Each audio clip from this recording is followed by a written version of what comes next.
আসসালামু আলাইকুম। কিরম আছেন এনারা? আশা করি এনারা সকলে ভালাই আছেন। আলহামদুলিল্লাহ আমিও ভালো আছি।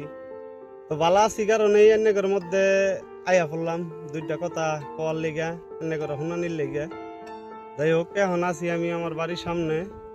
ভালো লাগতেছিল না, তাই এনেগর সাথে আইয়া পড়ছি কথা শেয়ার করার জন্য।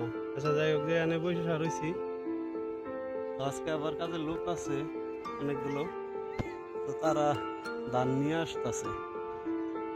তো ক্ষেতের ভিতর পানি, তাদের আসাটা একটু কষ্ট হয়ে যাচ্ছে। এই দেখেন তারা কিভাবে আসতেছে, দেখাই। তারা ক্ষেতের মাঝখান দিয়ে আসতেছে হাল ধরে। সমস্যা হচ্ছে খেতে পানি, তার জন্য তাদের কষ্টটা বেশি হয়ে যাচ্ছে। এই যে দেখেন তারা এই পানি কেমন খেতে দেখাই আপনাদের। এই যে দেখেন পানি যদি একটা তেমন ভাবে পাকে নাই, তো ওই যে এইখান থেকে তারা নিয়ে আসছে।